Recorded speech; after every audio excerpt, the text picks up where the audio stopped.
720-5277, 720-5277, el teléfono donde hay hermanos de la Iglesia Cruzada Evangélica Misionera en el barrio Caimito. Estamos en la carretera 842, kilómetro 1.4, y es un buen lugar para adorar en esta mañana al Señor. Puede llamar, haga su petición de oración y al final nosotros estaremos orando por todas las peticiones. Vamos a Colosenses. Si le quiere poner un título a esta reflexión, es ¿qué es el cristianismo? ¿Qué es ser cristiano?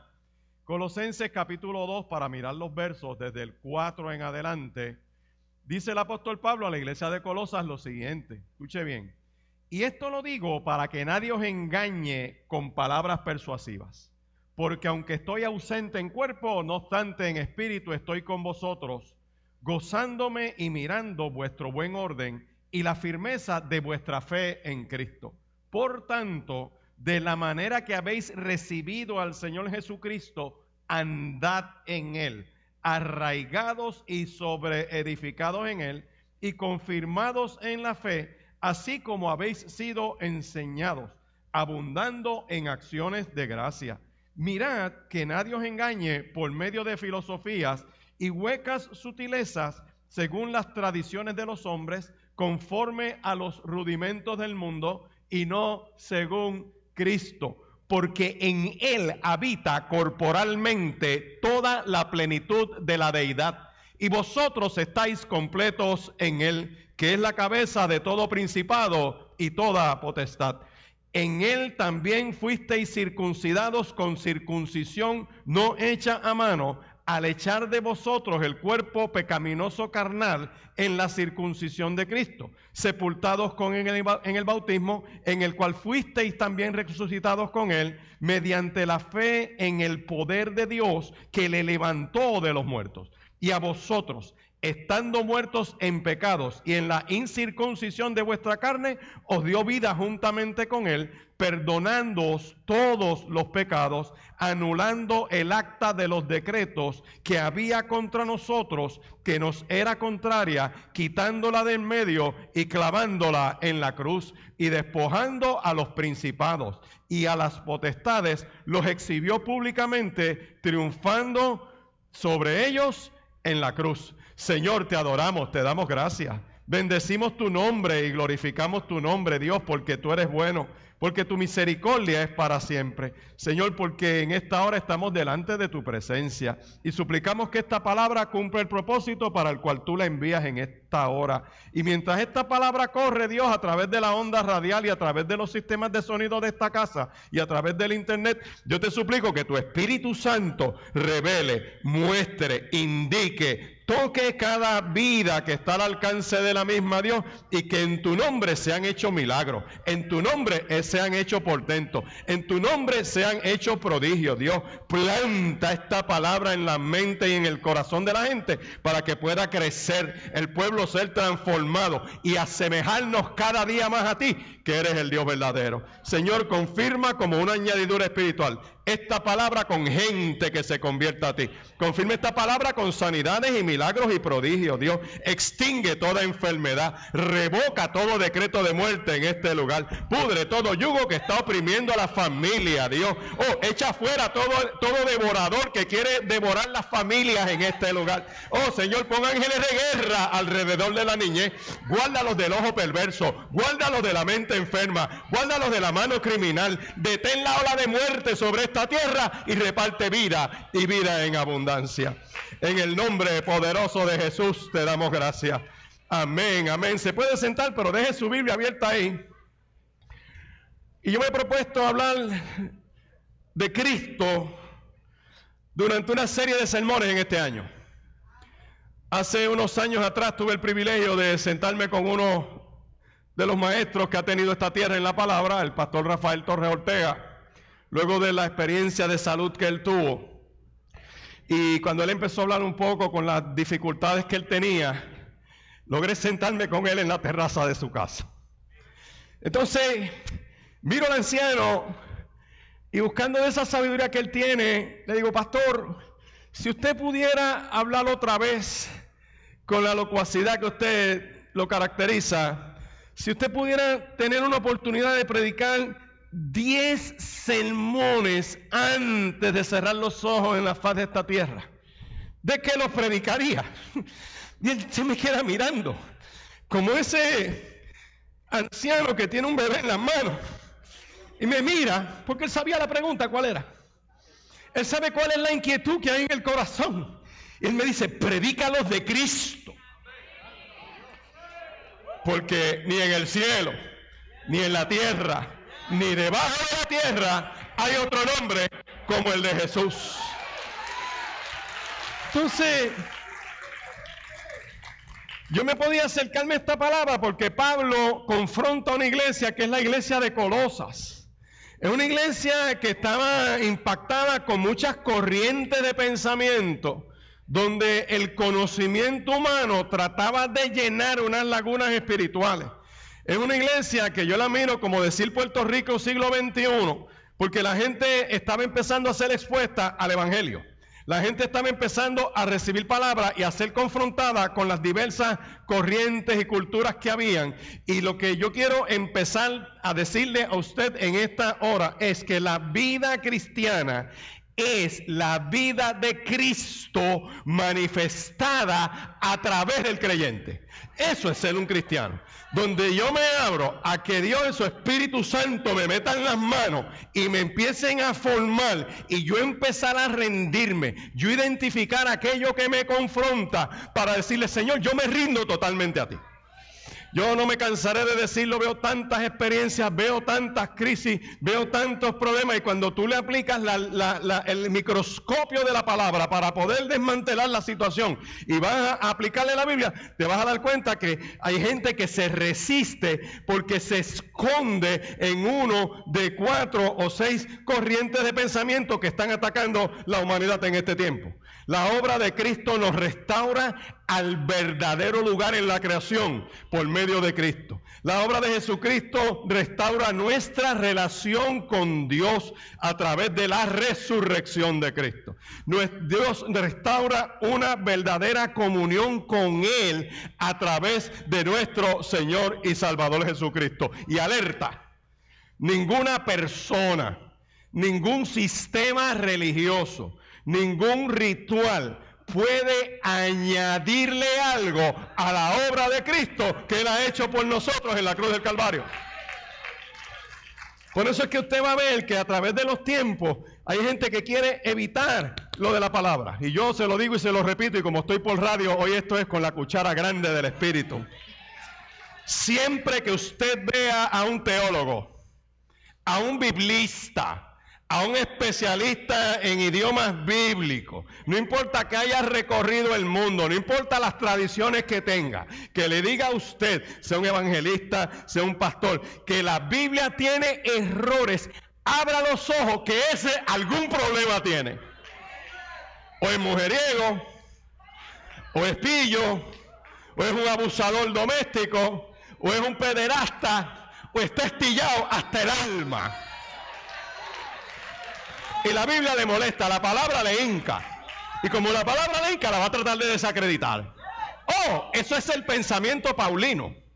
Oh, esa es la alta crítica, esa es la baja crítica. A veces esas pamplinas. Mire, Dios es Dios y nosotros somos sus criaturas. Entonces, una de las corrientes que Pablo empieza a enfocar en la palabra, y lo digo con mucho respeto, Cristo era judío. Cristo le dice a la samaritana, tú no sabes de lo que tú estás hablando porque la salvación viene de los judíos. Pero cuando Cristo completa su obra en la cruz del Calvario, tú no te salvas por ser judío. Entonces se ha metido un pensamiento en este tiempo que no es nuevo, está en la palabra. Todo el que esté tomando nota, ponga ahí Romanos capítulo 10. Léase Romanos capítulo 10, léase Gálatas, el libro de Gálatas capítulo 3, que Pablo le dice, brother, ustedes están ahora en Cristo y van a virar para atrás a los rituales judíos, pero ¿qué pasa? Vaya a Hebreos capítulo 7, capítulo 8, capítulo 9 y capítulo 10 y usted se va a dar cuenta que fuera de Cristo no hay salvación. Por eso es que Pablo le dice a Timoteo, Kid, mira, hay un solo Dios y un solo mediador entre Dios y los hombres. Jesucristo hombre. Y no Jesucristo hombre que se murió de Ponce. Entonces se ha metido ahora una nueva tendencia y una nueva cosa a virar para atrás y tener por insuficiente el sacrificio de Cristo en la cruz del Calvario. Son los maestros legalistas que querían sujetar la libertad que tú tienes en Cristo a que se vuelva a obedecer la ley de Moisés como mecanismo de justificación y salvación. Amén. Esa es una de las corrientes que se confronta aquí. Vaya al verso 16, porque en el verso 16 te lo dice más claro, Colosenses 2:16. Por tanto, nadie te juzgue en comida o bebida, en cuanto a días de fiesta, luna nueva o días de reposo, todo lo cual es sombra de lo que ha de venir, pero el cuerpo es ¿de quién? De Cristo. Y esta palabra es meridianamente clara. Salgamos del legalismo ya. El legalismo no te salva. Gente poniendo reglas, gente poniéndole cargas a la palabra que no tienen. Entonces, claro, es más fácil yo como maestro legalista zumbarte una regla porque yo controlo las reglas. Y a la hora de interpretarlas, la gente tiene una interpretación distinta. Vamos a la vida real. Tu hijo tiene un problema de adicción. Está enfermo. Necesita ayuda. Ahora, si es el del vecino, es un bandido. ¿Ves? Porque la óptica es diferente y la interpretación es diferente. Entonces, usted ve a esta gente empujando reglas y cosas. Hay lo que se llama exégesis, que es que yo saco de la palabra. Yo me acerco a esa palabra y empiezo a gustarla y veo lo que Dios por medio de su Espíritu Santo me empieza a mostrar. Pero hay gente que hace eisegesis. Eisegesis es que yo le inyecto al pasaje lo que no tiene. Otro ejemplo, porque hay que usarlo con ejemplo, Colosenses 3:18, Efesios capítulo 5, versos 22 en adelante, dice, la mujer casada esté sujeta al marido, pero no siguen leyendo la coma que dice, como conviene en el Señor, no como a ti te da la gana. Amén. Entonces, aquí no quieren testificar, ya veo. La otra de las cosas es que, escuche bien, la ley mosaica ya no es obligatoria. Vaya a Gálatas capítulo 3. Gálatas capítulo 3. Y no es que yo esté diciendo que los mandamientos no tienen contenido, que no me malentienda. Pero yo quiero que usted vaya a Gálatas capítulo 3 para empezar a mirar desde el verso 19. Porque él dice, el apóstol Pablo con esta misma discusión está diciendo, ¿para qué sirve la ley? Fue añadida a causa de las transgresiones, hasta que viniese la simiente, a quien fue hecha la promesa, y fue ordenada por medio de ángeles en mano de un mediador. Y el mediador no lo es de uno solo, pero Dios es uno. Luego, la ley es contraria a las promesas de Dios en ninguna manera, porque si la ley dada pudiera vivificar, la justicia fuera verdaderamente por la ley. Mas la Escritura lo encerró todo bajo pecado, para que la promesa que es por la fe en Jesucristo fuese dada a los creyentes. Pero antes que viniese la fe, estábamos confinados, no confiados, confinados, presos bajo la ley, encerrados para aquella fe que iba a ser revelada. De manera que la ley ha sido nuestro ayo para llevarnos a Cristo, a fin de que fuésemos justificados por la fe. Pero venida la fe, ya no estamos bajo ayo, pues todos sois hijos de Dios por la fe en Cristo Jesús. Porque todos los que habéis sido bautizados en Cristo, de Cristo estáis revestidos. Y ya no hay judío ni griego, no hay esclavo ni libre, no hay varón ni mujer. Todos vosotros sois uno en Cristo Jesús. Y si vosotros sois de Cristo, ciertamente el linaje de Abraham sois y herederos según la ¿qué? La promesa. Mire esa palabra en el verso 24, dice, de manera que la ley ha sido nuestro ayo. O sea, yo choco con la ley y me doy cuenta que no la puedo cumplir. Y esa ley es como un guía, es como un bastón, que a lo que me conduce es a darme cuenta que yo no me puedo justificar yo mismo delante de Dios y necesito al Redentor y Salvador que es Cristo Jesús.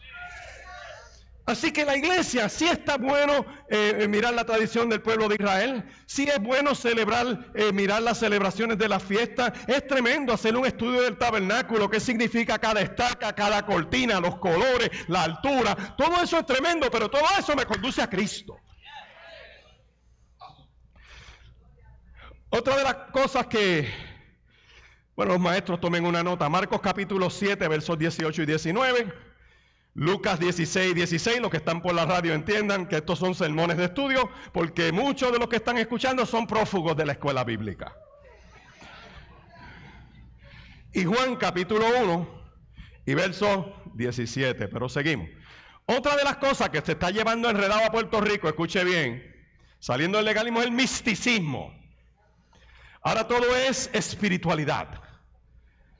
Ahora hay muchas cuestiones de aroma y no es para las pestes del baño, sino que ahora son velas de yo no sé qué, la decoración de yo no sé qué. Ahora los muebles no los puedes poner de tal forma porque los muebles los tienes que acomodar para que las energías salgan yo no sé por dónde o no se vayan.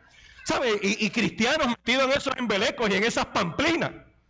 Entonces hay que meterles con la palabra para decirle un momentito. El misticismo lo que plantea es experiencias espirituales a través de mediadores en la oración y la alabanza, como visiones, sueños y ángeles, pero no consideran a Cristo.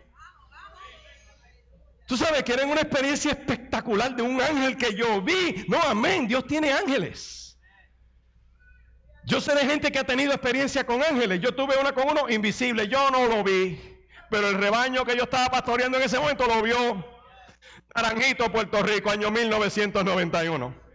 El endemoniado del barrio estaba en el culto, empezó a formar un revolú allí y empezó a darle unos problemas. Y de momento ese tipo se para y se va a la parte de atrás. Y un hombre que era torpe en sus movimientos, que era bien difícil sus niveles de IQ poderse manifestar. Y ese hombre empezar con un swing de baile, de boxeo, que ni Muhammad Ali, el gran boxeador.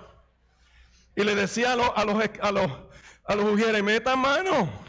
Y él era rompiendo el culto y el rebaño estaba cantando: hay poder, sin igual poder en Jesús, y Él murió y resucitó. Y entonces la gente adorando, y aquel tipo con aquello. Yo me doy cuenta, la señora que está dirigiendo, que era una hermana que padecía de los nervios, empieza a ponerse nerviosa, los nenes empiezan a llorar. Aquello era un espacio bien pequeño. Yo hago señas y digo: sáquenme los niños para afuera. Y yo le digo a la hermana: yo entro ahora, y seguía, y poder, y dice: déjame esa silla, porque yo le iba a meter con una silla gloriosa. Y cuando ese individuo se me queda mirando y me dice: es contigo, pastor de pastores. Esa es la primera vez que me dijeron pastor de pastores, me lo dijo un endemoniado. Estamos empezando en una misión en el barrio Cedro arriba de Naranjito, Cedro abajo de Naranjito. Y cuando aquel tipo viene hacia mí, eso lo vio todo el mundo, él viene corriendo hacia mí. Hemos visto cuando él chocó, literalmente él chocó, como tú chocar con una plancha de esas de las que está allá arriba, como un cristal, ¡boom! Y él rebota para atrás. Y él se queda mirando. Yo no vi el ángel que estaba allí, pero Dios lo tenía allí. Y él se quedaba mirando y él decía: yo no puedo estar aquí. Y fue y recogió sus cosas y se fue. Molesto, furioso. Dios tiene ángeles. Pero yo no predico ángeles. Yo te predico del que hizo los ángeles. Entonces hay que tener cuidado, iglesia, porque la gente en su vacío existencial y en estar buscando algo nuevo, empiezan a conectarse. Usted sabe tanta basura que se está leyendo. No leen Biblia y leen el de Deepak Chopra y todas esas malicias. O sea, no se leen un buen libro. No se leen la palabra. Me gusta mucho como el maestro Terranova una vez nos decía a un grupo de pastores jóvenes: ¿usted sabe lo que ustedes tienen que hacer? Denle unas vacaciones a su biblioteca un tiempo y lean Biblia nada más. Y yo decía: wow, pero es que tú sabes. Oye, y es verdad, cuando tú empiezas a escudriñar la palabra, a veces empiezas a leer algo, de momento Dios, por medio de su espíritu, te enciende unas áreas que tú no has visto. O sea, de momento el espíritu empieza a guiarte y a conducirte a algo que va a mejorar tu vida. Mira, lo voy a decir con más respeto: ¿quieres mejorar tu vida de familia? Lee lo que dice la palabra vívelo. Que el marido tiene que honrar a la mujer, pues brother, cógemelo, dale, tú sabes, empieza a someterte a que el Espíritu te meta las manos. No, pero están a palo limpio. Ya yo estoy furioso y me voy para casa de mi mamá. Entonces, lo que la vieja tuya tiene que hacer es decirte para tu casa. Aquí no te quiero. No me hacías caso a mí, ahora le tienes que hacer caso a tu mujer. Vete, vete. Amén. Entonces, tú miras todo este misticismo que se ha metido dentro del pueblo, que están metidos en este tipo de cosas, tratando de, mire, yo se lo digo con respeto, anótelo, 1 de Timoteo capítulo 2 y verso 5. Dice, hay un solo Dios y un solo mediador entre Dios y los hombres, Jesucristo hombre. La condición del ser humano sin Cristo es tenebrosa. Hay dos cosas más que están atacando este tiempo. Mire, está lo que se llama la práctica de abstenerse de algunas cosas para estar bien con Dios. Voy con esto. Es un ascetismo, ¿verdad? Donde yo me privo de algunas cosas, tú sabes, como para demostrar que convencer a Dios de que lo puedo agradar haciendo esto. Y el problema con eso es que se convierte en una experiencia por obras. No, mire, yo hago las cosas bien porque ya estoy en comunión con Dios. Mire, no nos queda más remedio que ser buena gente si estamos en comunión con Dios.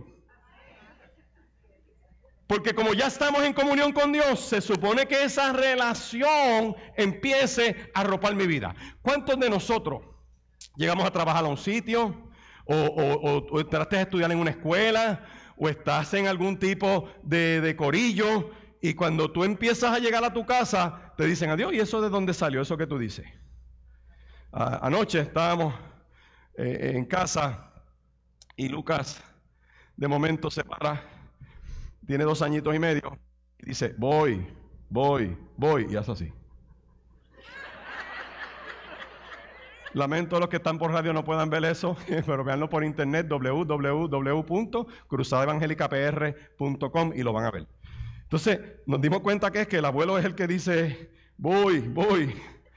Pues estoy estudiando algo, estoy leyendo algo, Madeleine dice, mira, ven, y yo voy, y sabes, estoy leyendo algo, sí, voy ahora, ¿verdad? Entonces, el gesto este es de la abuela. El niño copiando lo que ve, pero los adultos también copiamos cosas. O sea, a veces se nos pega algún tipo de frase o algo que alguien lo está repitiendo y de un momento tú dices, ¿de dónde sale esto? ¿Por qué? Porque es algo como, ¿verdad? Que es como contagioso y la palabra de Dios me dice a mí, mira, contágiate con lo que es el reino de los cielos, con lo que es la palabra de Dios, que es algo que fluye natural, que es algo que no te queda más remedio. Cuando tú empiezas a ser confrontado por la palabra, por la revelación del Espíritu Santo de Dios, y aquí aclaro, revelación del Espíritu Santo de Dios, que el Espíritu te lo va a hacer entender. Amén. Que en esto no es cuestión de tener IQ, es que el Espíritu, por medio de la sabiduría de Dios, permite que tú lo puedas entender, y respectivo de grados académicos y respectivo de conocimiento que tú puedas tener, el Espíritu lo hace. Por eso es que el superintendente de escuela bíblica es el Espíritu Santo de Dios. La función es revelarnos a Cristo, alumbrarnos, conectarnos para que nosotros vida eterna y vida en abundancia.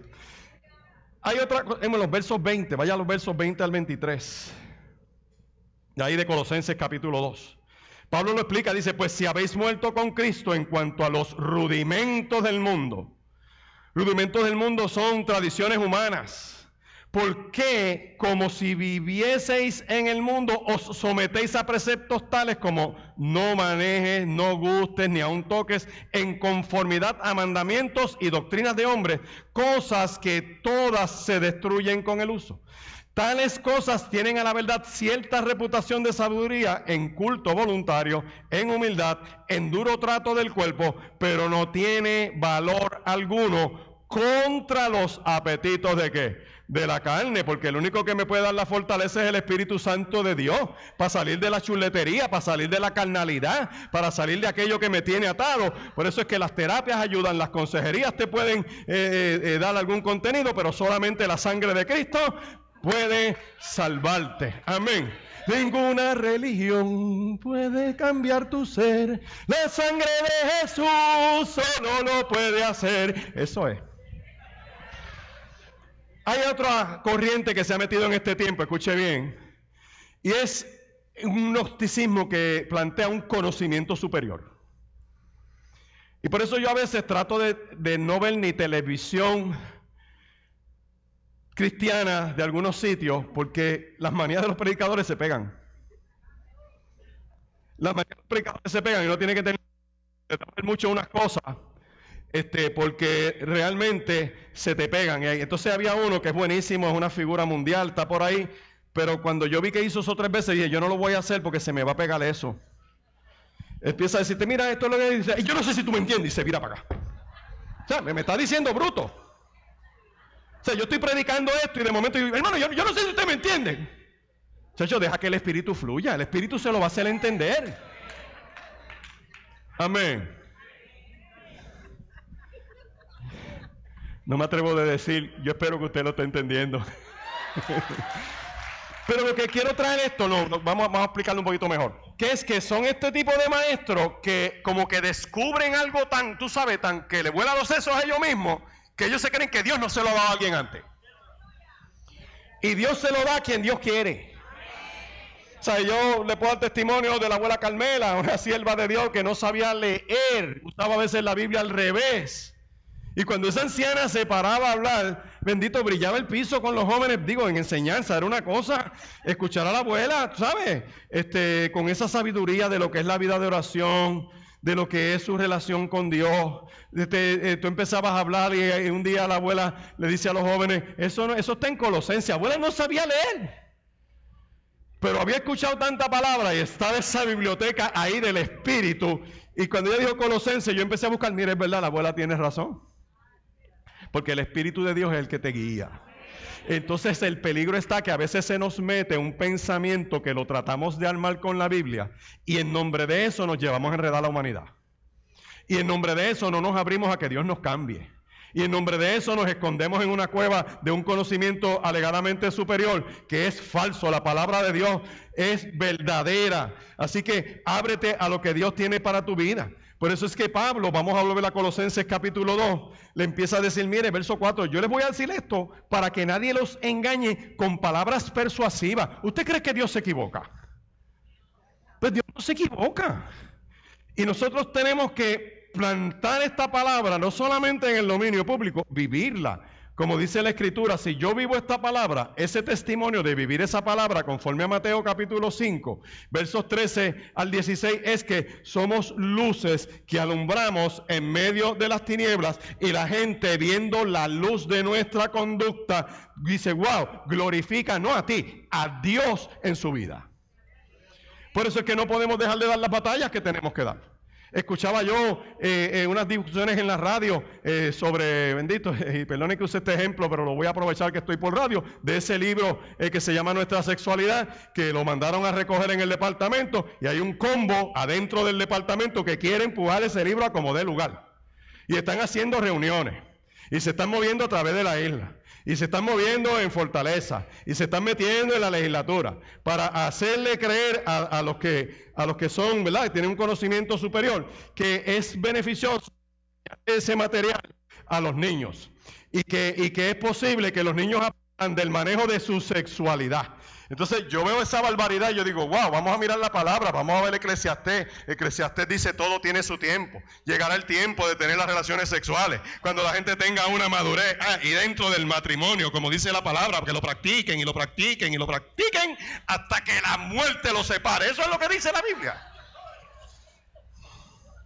Pero ¿cómo tú le vas a dar esa información a un niño para deformarlo? Váyanse a la neurología. Dice que el lóbulo frontal del cerebro todavía no está maduro hasta los 23 años aproximadamente. Por eso es que el manejo de ciertos conceptos abstractos se le hace difícil a los adolescentes. Y siempre uso el ejemplo, cuando un adolescente se enamorado, se le apagan otras áreas. No puede manejar esa parte y por eso no hay controles. Por eso es que los adultos tienen que poner controles. Por eso es que tienen que poner un orden. Por eso es que tienen que haber chaperonas y chaperones en el asunto, ¿entienden? Tus hijos están en una edad, pues tiene que haber un control. Y le pones ahí una terraza, o si no en la sala, que vengan a verlo en la sala, y le pones un foco de parque espectacular. Y le pones las reglas bien claras. Mira, varón, hora de llegada, hora de salida, ¿ok? A huir a tal hora. Como me hacía mi suegra a mí. Y si se va la luz, los quiero aplaudiendo y pitando. Se me olvidó que estamos por radio. Oye, ¿alguien quiere testificar aquí? Aquí hay gente que quiere dar testimonio. Ahora, regresen al sermón, perdonen. Mirando esta palabra, cómo Dios nos está llevando a la plenitud en Cristo. Colosenses capítulo 2, Pablo le dice, mira, que nadie te engañe con palabras persuasivas. Palabras persuasivas es el argumento que usan los juristas para ir llevándote de lo que está ocurriendo a lo que es la norma, ¿verdad? Para ver cómo te van llevando una conducta. Y eso está perfecto porque es la ley y eso está bien. Pero hay gente que usa palabras persuasivas precisamente para con ese argumento apartarte de la norma. Que retes el propósito de Dios. Mire, una función básica, la Biblia lo establece bien claro, los hijos obedecen a los padres.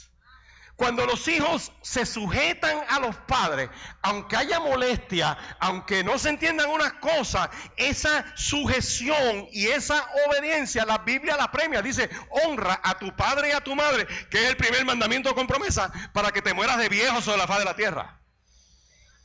Por eso es que estamos perdiendo la juventud en las calles. Porque hacen lo que les da la gana. Porque no se respeta. Porque no hay sujeción. Porque toda norma se está cuestionando. ¿Sabes por qué? No me hables de Dios porque yo tengo mi propia experiencia. No me vengas con eso es anticuado. No es anticuado, son los fundamentos, ¿sabes? A mí me gusta la tolerancia de Cristo. Que entró al templo y le volcó las mesas a los cambistas y le dijo, a vender pastelillos fuera de aquí. Aquí es a comer palabra. O sea, no puede haber una propia versión de lo que es obedecer a Dios. Tú eres hijo, disfruta ser hijo. No te preocupes, los viejos lo decían. Hijo eres. Lo tuyo viene. Mientras tanto, obedece, porque en esa obediencia se desata una bendición y hay una formación. Dios usa a los padres para formar los hijos. Y si tú empiezas a gustar esa obediencia, tú vas a ver que hay una bendición de Dios que se va a desatar sobre tu vida. Pero Pablo le dice, mire, que nadie te lleve, te engañe, te saque de lo correcto. Entonces le sigue diciendo en el verso 6, porque de la manera que habéis recibido al Señor Jesucristo, o sea, no basta aceptar a Cristo como tu único y eterno Salvador, tiene que haber que una conducta, dice, andad, y mire cómo lo dice, andando, vaya al verso 6, por tanto, de la manera que habéis recibido al Señor Jesucristo, andad en Él. Andad es el estilo de vida. Andad de hacer las cosas como Dios dice.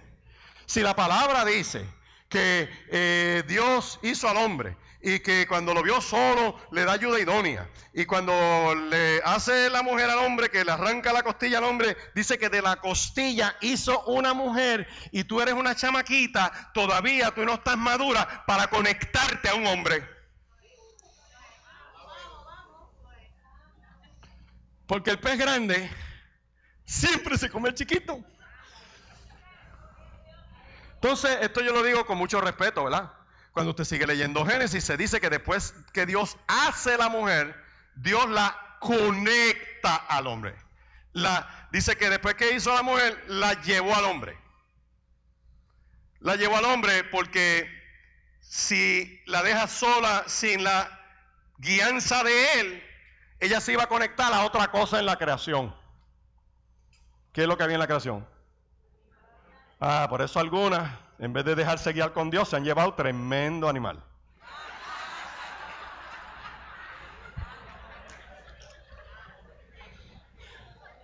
Figuratively speaking, o sea, figuradamente hablando. Ahora, después que Dios la trae, Él no la buscó.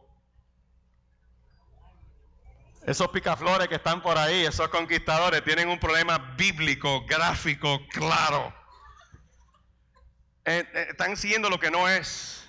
Dice, después que la trajo al hombre, dice, la sentencia de Dios, dejará el hombre padre y madre y se unirá. Dejarás de ser un mamás boy y te conectas a tu mujer.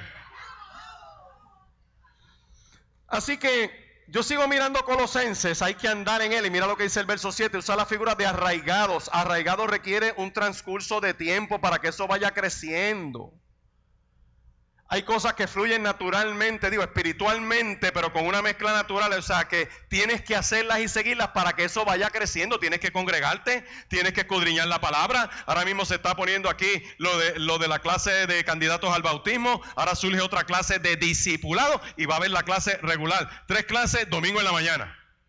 Porque si yo me encuentro con Cristo, necesito que me empiecen a guiar sistémicamente en el estudio de las Escrituras, para ir aprendiendo unas cosas. Y cuando tú empiezas a descubrir muchas cosas en la palabra, te das cuenta de que hay cosas en ti que tienen que cambiar. Y uno las tiene que empezar a sujetar, aunque a uno no le guste, pero después que uno las sujete, uno ve el beneficio de obedecer la palabra de Dios. ¿Cuántos se identifican con esto que estamos diciendo? Que uno dice, wow, yo he venido haciendo esto de esta manera que no es correcta, de esta manera, y mira lo que dice la palabra, Señor, pues yo tengo que rendirme y obedecer esto que está aquí. Pero además de usar la figura de la agricultura, está usando una figura que es de la construcción. Mire cómo dice ese verso, dice, no solamente arraigados, verso 7, y sobreedificados en él. Sobreedificar es construir sobre lo construido. Así que lo primero tiene que estar bien cimentado, para que cuando venga lo próximo pueda estar bien. Tiene que haber un fundamento correcto, por eso la iglesia tenemos que orar. Yo me gozo, he visto unas experiencias hermosas en esta casa. Este martes pasado un culto que por poco llegamos a las 300 personas. Y yo digo, hay una iglesia que está orando. Es verdad que alguien había echado a correr el comentario de que el pastor cumplía años y un bizcocho glorioso, y le agradezco a los hermanos ese gesto hermoso, y a mi esposa que compró el bizcocho y los refrescos y todo eso, y lo pasamos súper.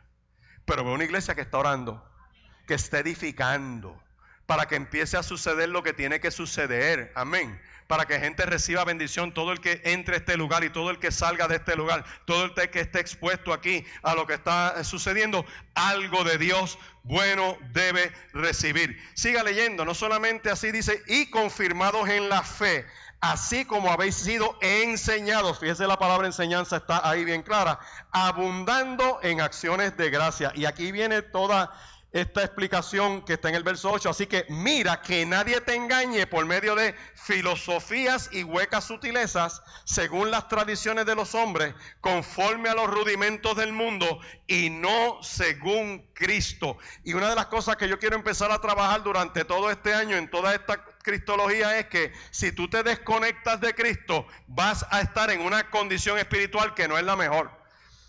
Y una de las cosas que me dice la palabra, por ejemplo, es que si yo estoy sin Cristo, estoy espiritualmente muerto. Yo les hice la ilustración el otro día aquí, poniendo varias personas aquí al frente. La persona que está espiritualmente muerta no tiene luchas en la vida, porque está muerto. Y como no hay comunión con Dios, no hay lucha. Por lo tanto, puede andar en su carnalidad y puede andar en sus pasiones, porque no hay una batalla espiritual. Pero eso usted ve gente que cuando está arrastrándose por ahí, están en una crisis bien brutal, que tú te das cuenta, el alcohol se lo está comiendo, la droga se lo está comiendo, la promiscuidad se lo está comiendo, las conductas distorsionadas se lo están comiendo. Pues no hay una batalla de tentaciones, porque está hundido en esa condición. El espíritu está muerto. Las emociones están destruidas. Y la carne, el cuerpo te la pide. O sea, cuando el cuerpo te la pide, tú eres un adicto. Cuando el cuerpo te la pide, tú eres un alcohólico. Y se lo gozan en los comerciales de televisión. ¿Por qué? Porque hay mortandad espiritual. Cuando hay mortandad espiritual, el cuerpo te la pide y tú te ríes. Se va captando esta unción. Dios los saque de la cerveza. Aleluya. Entonces, hasta que despierto espiritualmente. Que el Espíritu de Dios me alumbra y yo respondo a Dios. Paso de muerte a vida. Y la palabra dice que se desata una batalla de la carne, que Pablo la describe en Romanos capítulo 7. Y Pablo dice, hermano, miren, bendito, que nadie os engañe por medio de filosofías y huecas sutilezas. Por eso yo tengo mucho respeto a este montón de conferencias que están fluyendo por ahí, que quieren usar como que la mente lo domina todo. Sí, la mente lo domina todo, pero yo dependo de Cristo. La mente será una computadora de la que usamos, yo no sé, el 3% o el 8%. Einstein usaba el 20%. Olvídate de todas esas pamplinas. En el espíritu que hay que andar. Amén. No es que aquí éramos gatos, aquí somos lagartijos, aquí hay que arrastrarse, aquí somos... Olvídate de eso. Esto es en Cristo. Gatea todo lo que tú quieras, pero eso no te va a cambiar. Guíndate de una soga y haz todos los ejercicios para que se termine de desarrollar lo que no se desarrolló. Mire, la poca vergüenza te está comiendo. Y por eso estamos retando. El problema no es del cerebro, el problema es de la voluntad. Cuando yo no someto mi voluntad a Dios, demonizo mi voluntad porque permito que el demonio la domine. Por eso es que hay que acabar de despertar. Estoy tratando de terminar este sermón hace un rato, pero no he podido. Pero escuche bien, iglesia. Cuando nosotros no estamos en Cristo, Colosenses 1:21, mire Colosenses 1:21, y a vosotros también que erais en otro tiempo extraños y enemigos en vuestra mente, haciendo malas obras, os ha reconciliado. O sea, Cristo me saca de esas malas obras, pero ¿qué era lo que estaba pasando para yo llegar a esas malas obras? Mírelo ahí, yo era extraño y enemigo en mi mente. Por eso hay que tener bien claro, y una de las grandes cosas que la iglesia evangélica no puede olvidar es que mi capacidad de libertad de conciencia, que nos llenamos como cristianos hablando de libertad de conciencia, y todo el que se ha formado en algún tipo de concilio sabe que uno de los pilares es la libertad de conciencia. Sí, yo tengo libertad de conciencia, pero mi libertad de conciencia no es una licencia para retar a Dios. Yo tengo libertad de conciencia. Yo y Madeline hablamos y compartimos y hay un montón de cosas, pero hay un reducto de mi vida y el de ella, que tenemos libertad de conciencia. No podemos obligarnos el uno al otro. Pero esa libertad de conciencia está sujeta a ¿quién? Amén. Por eso es que Cristo nos enseñó, está en Juan 5, está en Juan capítulo 6, Padre, que se haga tu voluntad y no la mía. Le decía a los discípulos, yo busco hacer la voluntad del que me envió. Decía, yo hago la voluntad del Padre, no es mi propia voluntad. Y cuando el cristiano descubrimos que esto es la voluntad de Dios y no lo que se me antoja, las cosas empiezan a caer en el orden. ¿Sabes las batallas que hay en esta tierra sobre sexualidad, por ejemplo? Que ahora la sexualidad es el motor de la economía, el motor en el comercio, en las decisiones de muchas cosas. Ahora todo es a base de sexualidad, de darle rienda suelta a la sexualidad. De olvídate del cuerpo, es lo que a mí me dé la gana. Olvídate lo que diga la ley, es lo que a mí me dé la gana. Olvídate lo que diga la masa entera, es lo que a mí me dé la gana. Olvídate de las consecuencias y la conducta de la cuestión sexual, es como a mí me gusta o como a mí se me antoja. Y eso ha llegado a todas las esferas, hasta el extremo que se están llevando enredada a la niñez. Yo quiero que usted sepa eso. Que ese libro diabólico que se llama Nuestra Sexualidad tiene un capítulo de zoofilia, de amor con animales. Y en la parte de pensamiento crítico, está en el libro, en la parte de pensamiento crítico es que tú le retas al estudiante la capacidad de pensar y analizar y aplicar, de lucubrar, de pensar. Y le estás inyectando, estás haciendo una eisegesis en ese cerebro que todavía el lóbulo frontal del cerebro no está maduro para estudiantes de escuela superior y niños de escuela intermedia. Le estás metiendo en ese cerebro diciéndole que la zoofilia es una etapa normal en la adolescencia. Eso está en el libro. Eso usted le va a inyectar a esos niños. Yo recuerdo cuando yo en la adolescencia mía jugando baloncesto con el corillo y corriendo carros y todo ese tipo de cosas, y uno se fugaba para ver la fiebre, las carreras. Digo, yo no me crié en la iglesia, me perdonan.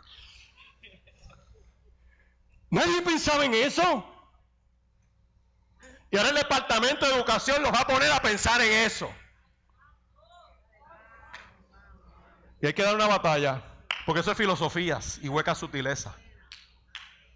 Amén. Y lo digo con toda autoridad. Jorge Lucas Escribano, pastor de la Cruzada Evangélica Misionera, dijo eso por Redentor 104 por internet.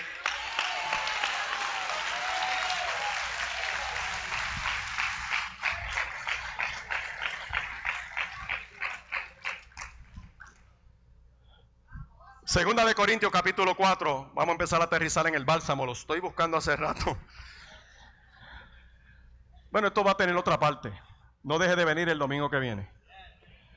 Nos va a ministrar el pastor Samuel Sullivan, uno de mis maestros. Va a venir aquí y va a hablar palabra. Pero detrás del bálsamo de Sullivan seguimos con esta descarga. Amén. Segunda de Corintios capítulo 4, les dije, versos 3 y 4. ¿Cómo dice Segunda de Corintios 4, 3 y 4? ¿Qué pasa cuando uno está desconectado de Cristo? ¿Quién domina? ¿Cómo dice ese texto?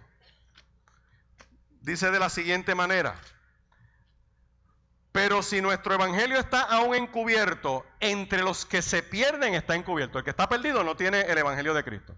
En los cuales el Dios de D minúscula, de este siglo cegó el entendimiento de los incrédulos, para que no les resplandezca la luz del evangelio de la gloria de Cristo, el cual es la imagen de Dios. La obra del enemigo es tratar de impedir que la gente reciba la palabra.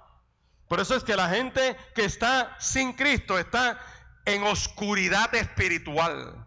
Por eso es que lo que fundamenta nuestra relación con Dios es la plenitud en Cristo. Y yo quiero empezar a invitarte en esta mañana que si tú no tienes relación con Dios, aceptes a Cristo como tu único y eterno Salvador. Vayan un momento a Hebreos capítulo 1, vaya a Hebreos capítulo 1.